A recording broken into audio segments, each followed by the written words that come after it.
Dear students, as we are discussing chapter integration from class 12th, in our last 3 videos I shared basic differentiation and integration formulas with you.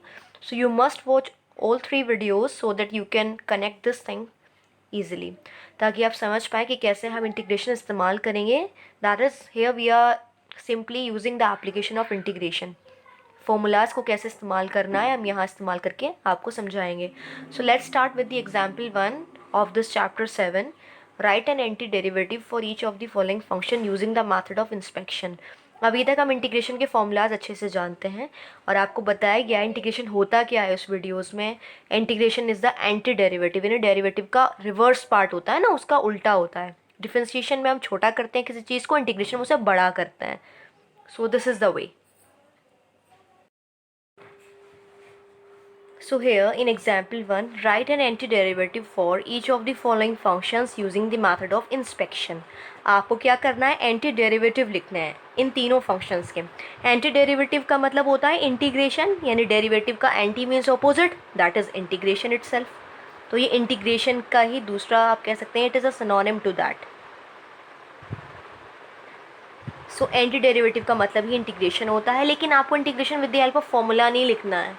आपको थोड़ा बहुत differentiation का इस्तेमाल करके उसे base बनाकर answer देने हैं with the help of inspection method. अब देखिए कैसे करना होता है. जैसे आपके सामने फंक्शन दे दिया है cos 2x. अब आपको ये सोचना है कि d/dx ऐसा कौन सा फंक्शन है जिसका डेरिवेटिव करके cos 2x आंसर आया है. ये हमारा इंस्पेक्शन मेथड है, यानी ऐसा कौन सा फंक्शन है जिसका डेरिवेटिव लेकर cos में आंसर आया है. तो आप जानते हैं साइन का डेरिवेटिव cos होता है, तो हमने यहाँ लिख दिया साइन. अब क्योंकि एंगल x नहीं है 2x है, तो हम 2x डालेंगे. साइन 2x का डेरिवेटिव cos 2x होता है. अगर आप रफ में कर देखें तो क्या होगा, साइन x का डेरिवेटिव cos x, तो यहाँ साइन 2x का हो जाएगा cos 2x. और क्योंकि यहाँ पर 2 भी है तो 2x का डेरिवेटिव 2 हो जाएगा, यानी 2 cos 2x आंसर आ रहा है. अगर हम sin 2x का करेंगे तो 2 cos 2x आ रहा है, जबकि मुझे यहाँ 2 नहीं चाहिए, यहाँ 2 नहीं होना चाहिए. इसका मतलब यहाँ ज़रूर हाफ रहा होगा. अब आप देखो हाफ sin 2x का डेरिवेटिव क्या है. हाफ तो एज इट इज़ है. sin 2x का डेरिवेटिव होता है cos 2x इंटू 2x का 2, तो 2 से 2 कैंसिल, यानी cos 2x जनरेट हो गया है. इसका मतलब यहाँ 2 डिवीजन में ज़रूर रहा है, तभी 2 से 2 कैंसिल हो गया, खाली cos बच गया है. तो हम कह सकते हैं d/dx of this function is cos 2x. Hence यहाँ आप डाल दीजिएगा वी नो, हम जानते हैं d/dx of this function is cos 2x. Hence anti derivative of cos 2x is half sin 2x answer. Similarly, now come to this function. Same here, we know d/dx of which function is given by 3x square plus 4x cube. अब किसका derivative ये दोनों है, यानी 3x square है. आप जानते हैं यहाँ x क्यूब होगा, तभी x क्यूब का डेरिवेटिव 3x स्क्वायर आया है. तो इसका मतलब first function is x cube plus 4x cube है यहाँ पर, यानी x टू द पावर 4 रही होगी, तभी 4x to the power cube answer बना है. तो इसका मतलब x to the power 4 here. अगर आप डेरिवेटिव करके देखें तो देखो x क्यूब का 3x स्क्वायर आ रहा है और x टू द पावर 4 का 4x to the power cube आ रहा है. इसका मतलब hence anti derivative of 3x square plus 4x cube is x cube plus x to the power 4 answer. Similarly, last function is 1/x. आप जानते हैं log x का डेरिवेटिव 1/x होता है, तो ये तो बहुत आसान क्वेश्चन है. We know d/dx of log x is given by 1/x. Hence, anti derivative of 1/x is log x. Clear. तो देखिए इस मेथड में आपको क्या करना है, डायरेक्ट इंटीग्रेशन का फॉर्मूला नहीं लगाना है इनके हिसाब से, आपको इंस्पेक्शन से आंसर करना है. तो आप लोग क्या कर सकते हैं, अपने आंसर को वेरीफाई भी कर सकते हैं रफली, नॉट इन मेन सोल्यूशन. आप रफ में क्या करेंगे, इसका इंटीग्रेशन निकाल के देख लीजिए. cos 2x का क्या होगा, sin 2x होगा और 2x का क्या हो जाएगा, डेरिवेटिव 2। तो इंटीग्रेशन का ये मेथड होता है कि डेरिवेटिव को डिवाइड किया जाता है, जबकि हम अगर डेरिवेटिव निकालते तो मल्टीप्लाई किया जाता है चेन रूल से। इंटीग्रेशन में अपोजिट होता है, जैसे cos x का माइनस साइन x डेरिवेटिव, लेकिन इंटीग्रेशन होता है साइन x।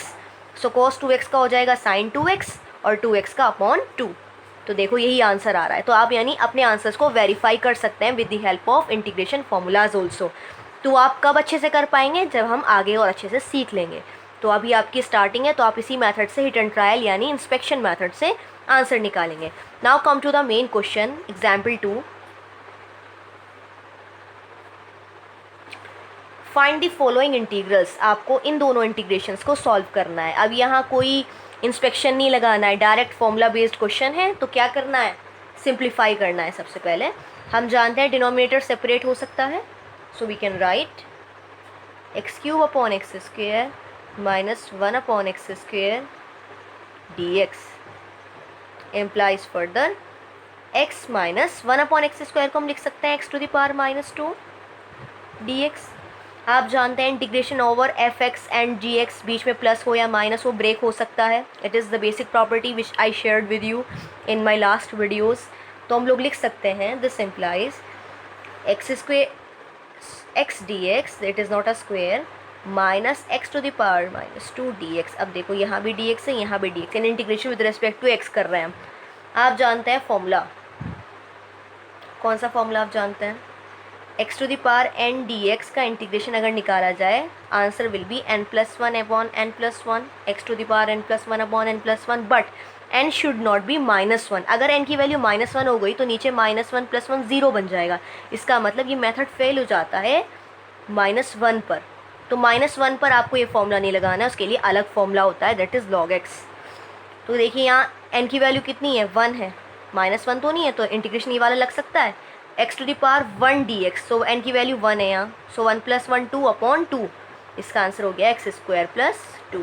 इंटीग्रेशन कांस्टेंट इसका c1 मान लेते हैं, क्योंकि जब भी डेफिनेट इंटीग्रल नहीं होगा यानी इनडेफिनेट होगा जिसमें लिमिट गिवन ना हो, तो उसमें कुछ एक्स्ट्रा टर्म ज़रूर बचती है, उसे हम कांस्टेंट कहते हैं इंटीग्रेशन में। तो हमने इसे c1 से रिप्रेजेंट किया, minus x to the power minus n फिर से है, सो आंसर आएगा माइनस एन प्लस 1। तो ये हो जाएगा minus 1 upon minus 1 plus c2। This further implies x square upon 2 minus minus plus 1 by x plus c1 plus c2 को हम एक फाइनल c में कंबाइन कर देते हैं, new constant, where c is equals to c1 plus c2। I hope you understood this part. Now come to next one. Similarly देखो यहाँ दो फंक्शन है f x plus g x, तो break कर देते हैं। This implies integration x to the power 2/3 d x plus 1 d x. X to the power n d x का फिर से वही फॉर्मूला लग सकता है, x to the power n plus 1 upon n plus 1, so 2/3 plus 1 upon 2/3 plus 1, इसका constant c1 हो गया है। आप जानते हैं 1 पे तो कुछ फ़र्क नहीं पड़ेगा, तो 1 तो बाहर आ जाएगा क्योंकि कांस्टेंट है, बढ़ेगा नहीं। लेकिन dx को हम कितना इंक्रीज़ कर सकते हैं, उसके मेन x तक इंक्रीज़ कर सकते हैं। सो dx का इंटीग्रेशन आप जानते हैं x होता है प्लस c2। ये 2/3 प्लस 1 5/3 हो जाएगा। ऊपर जाके हम लिख सकते हैं 3/5 x to the power 5/3 plus x plus c, where c is equals to c1 plus c2। I hope you understood this example also, यानी this part आप समझ गए हैं। ये वाला कुछ नहीं करना है, जब भी x to the power n dx आए समझ जाना x to the power n plus 1 upon n plus 1 plus c का फॉर्मूला लगाना है, but n should not be -1, यानी n -1 नहीं होना चाहिए। So first and second part is done. Now come to next part. Now third part is here of question number second, that is example 2. What is given here? Integration x to the power 3/2 plus 2 into e raised to power x minus 1 by x over dx. Yani there are three functions na, so we can break them. So I can write integration x to the power 3/2 dx plus 2 is constant, let us keep it outside, e to the power x dx minus integration 1 by x dx. So now x to the power n dx, same formula, x to the power n plus 1 upon n plus 1 plus c1 plus 2 into, आप जानते हैं e raised to the power x का differentiation भी वही होता है और integration भी वही होता है, तो ये e to the power x ही रहेगा plus c2। 1 by x is the integration of log mod x plus c3. So let's combine these three terms together. 3/2 plus 1 कितना हो जाएगा? 5/2. तो ये हो जाएगा आपका 2/5 इधर जाकर 2/5 x to the power 3/2 plus 2 e raised to the power x minus log mod x plus c. c कहाँ है? c इन तीनों को कंबाइन करके लिखा है मैंने, where c is equals to c1 plus c2 plus c3 answer. So I hope you understood well कि कैसे हम लोगों ने किया है इसे. तो देखिए कुछ सॉरी यहाँ पर ये देखिए हमने बाय मिस्टेक 3/2 लिख दिया है. आना क्या चाहिए यहाँ? 5/2 आना चाहिए. 3/2 प्लस 1 का एलसीएम लोगे तो 2 प्लस 3 5/2 ही आएगा. सो क्या करना है? 3 फंक्शन होंगे तो 3 में ब्रेक कर देना, 4 होंगे तो 4 में कर देना. रूल्स आप जानते ही हैं. तो इस एक चीज़ तो आपको समझ आई होगी बहुत अच्छे से कि इंटीग्रेशन को सॉल्व करने के लिए आपको डिफ्रेंसिएशन बहुत अच्छे से आना चाहिए, क्योंकि इसमें आपको डिफ्रेंसिएशन का बहुत यूज़ करना है. देन इंटीग्रेशन के फॉर्मूलाज बहुत अच्छे से लर्न होने चाहिए. अगर वो लर्न नहीं है then you cannot move further. आप समझ तो लेंगे कि फॉर्मूला कौन सा लगना है, और याद नहीं आएगा तो बेकार है, क्योंकि क्वेश्चन आप कर ही नहीं पाएंगे. So let's come to example 3 first part. Integration of sine x plus cos x d x. अब आपको दो फंक्शन गिवन है तो दोनों को ब्रेक कर दो. आप लिख सकते हैं integration of sine x d x plus integration of cos x d x. Now tell me sine x का इंटीग्रेशन क्या होता है? देखो साइन एक्स का डेरिवेटिव था माइनस कॉस. अब यहाँ इंटीग्रेशन में माइनस हट जाता है तो ये हो जाएगा cos x plus c1. Cos x का डेरिवेटिव माइनस साइन होता है और यहाँ हो जाएगा प्लस साइन एक्स. इसका constant c2. So I got my answer as cos x plus sin x plus c, where c is equals to my c is equals to c1 plus c2. So it is my combined constant which is including both the c1 and c2 here. Now come to third part.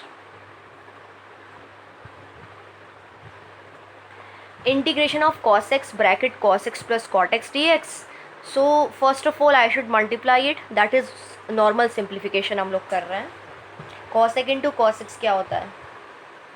Cosec square x plus cosec x into cot x.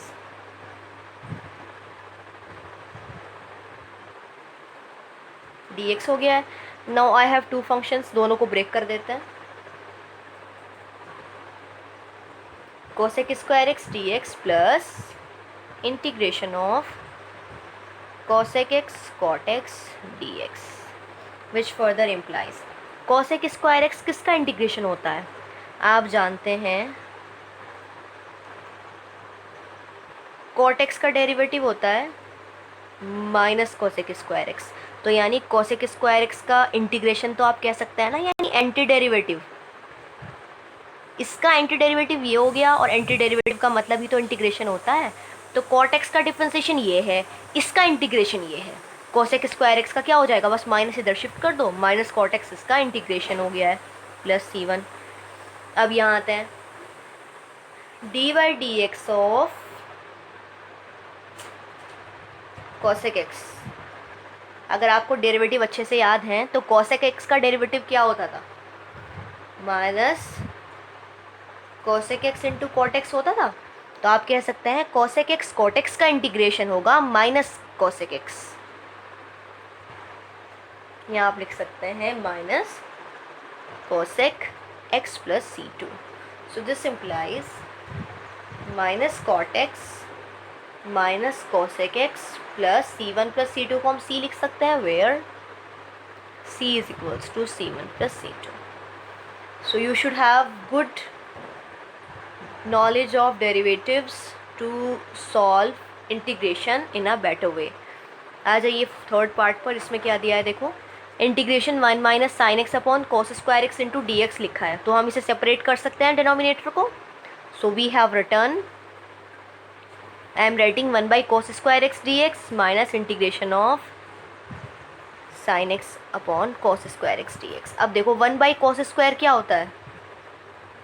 Sec square x d x minus, अब नीचे दो cos हैं, एक दो sine upon cos हो गया, वो 10 लिखा जाएगा बड़े आराम से, और एक कॉस नीचे और रह गया है. 1 बाई कॉस को हम सेक एक्स लिख सकते हैं, और ये डी एक्स पहले ही है. अब देखिए सेक स्क्वायर एक्स किसका इंटीग्रेशन हो, इसका इंटीग्रेशन कितना है? आप जानते हैं D by d x of 10x होता है sec स्क्वायर x, तो sec स्क्वायर x का इंटीग्रेशन ये हो गया, इसका डेरिवेटिव ये, इसका डेरिवेटिव ये, और इसका इंटीग्रेशन ये, तो 10x इंटीग्रेशन हो गया sec स्क्वायर x का, यानी ये डेरिवेटिव इतना आंसर दे रहा है। इसको छोटा किया तो ये आंसर आया, तो जब इसको बड़ा करेंगे तो यही तो जनरेट होगा 10x। अब sec x 10x किसका होता है? sec x का डेरिवेटिव क्या होता था? sec x 10x। तो अब sec x 10x को बड़ा करूँगी तो sec x बनेगा, इंटीग्रेशन यानी। देखो यहाँ इसका C1 है और इसका C2 है, मैंने डायरेक्ट कंबाइन करके यहाँ C लिख दिया है, आप डायरेक्ट भी कर सकते हैं। आप चाहें तो C1 प्लस C2 को ऐसे आगे लिखकर फिर C से रिप्लेस करें, या फिर आप डायरेक्ट दोनों का C हटा दें खुद ही और C लिख सकते हैं।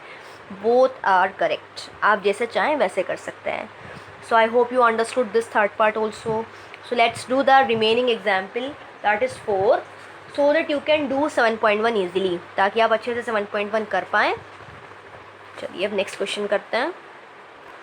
Example 4, find the anti derivative capital F of small f defined by this function where capital F over 0 is 3। यानी आपको एंटी डेरिवेटिव F निकालना है, पर्टिकुलरली जब आप F0 3 लेकर चलें, यानी वहाँ कांस्टेंट नहीं होना चाहिए, जनरल सोल्यूशन नहीं आपको चाहिए, आपको पर्टिकुलर चाहिए। तो आप जानते हैं जनरल में C होता है, कांस्टेंट होता है, पर्टिकुलर में आपका C नहीं होता, आपको एग्जैक्ट वैल्यू चाहिए होती है। तो पहले देखते हैं इसका एंटी डेरिवेटिव क्या होगा। तो चलो देख लेते हैं solution. We know d by d x of this is equal to 4x cube minus 6। अब आपको ये देखना है कि इसका इंटीग्रेशन क्या है यहाँ, तभी तो डिफरेंशिएशन करके ये वैल्यू आ रही है। तो क्या करें हमने ऐसा क्या लिखा कि उसका डेरिवेटिव इतना आ गया। 4x क्यूब कब आएगा? जब यहाँ x टू द पावर 4 रही होगी, तभी तो 4x क्यूब उसका डेरिवेटिव आया है, तो यानी यहाँ तो ज़रूर x टू द पावर 4 है। अब 6 कब आता है? अगर मेरे पास फंक्शन है 6x, तो 6x का डेरिवेटिव 6 ही तो होता है, तो यानी यहाँ ज़रूर 6x है। तो आप लोग ने क्या किया, हमने इसे किया with the help of inspection method. ये किसका डेरिवेटिव है? ये x टू द पावर 4 का डेरिवेटिव है। और 6 किसका डेरिवेटिव होता है? 6x का, क्योंकि जब आप 6x को डेरिवेटिव निकालते हैं उसका विद रिस्पेक्ट टू x, तो x का तो 1 हो जाता है, 6 का 6 रह जाता है। क्लियर? तो ये हो गया इतना। Hence anti derivative of fx is, अब देखो ये जो fx है इसका एंटी डेरिवेटिव कितना हो गया? इतना हो गया, ये वाला x टू द पावर 4, इसको हम कैपिटल fx से रिप्रेजेंट करना है, क्योंकि उन्होंने बोला एंटी डेरिवेटिव कैपिटल F लीजिएगा आप। तो आपने कैपिटल fx लिख लिया, x to the power 4 minus 6x plus c। Constant term तो आएगी ही, क्योंकि जब भी हम इंटीग्रेशन निकालते हैं, एंटी डेरिवेटिव निकालते हैं, तो c ज़रूर आता है। हमने स्टार्टिंग में नहीं लिया, वहाँ नीड नहीं थी, लेकिन यहाँ पर्टिकुलर केस पर वैल्यू बतानी है, तो आपको यहाँ c लिखना बहुत ज़रूरी है। सो एंटी डेरिवेटिव आ गया है आपका। अब क्या करना है, देखो f0 दिया हुआ है आपको, यानी x की वैल्यू 0 पुट करनी है, तो आंसर 3 आएगा। तो पर्टिकुलर आपका डेरिवेटिव बैठ रहा है f0 is equal to 0 to the power 4 minus 6 into 0 plus c। And what is the value of f0? 3। So 3 is equal to 0 minus 0 plus c। I got c is equal to 3। Particularly मेरा constant 3 आ चुका है इस case के लिए, क्योंकि ये case हमारा कैसा डेफिनेट बन चुका है अब ये। तो c की वैल्यू उठाकर कहाँ पुट करेंगे आप? एंटी डेरिवेटिव में रखेंगे, क्योंकि आपको एंटी डेरिवेटिव निकालना है इस कंडीशन के साथ। Hence, antiderivative of fx is x to the power 4 minus 6x plus, देखो यहाँ पुट करना है ना, x to the power 4 minus 6x plus 3 answer. Hence, antiderivative of fx is x to the power 4 minus 6x plus 3. So I hope you understood well all examples which I discussed with you. Now on this basis you will try exercise 7.1 based on this topic. आपको 7.1 try करनी है and you can share your doubts with us in comment section. Thank you.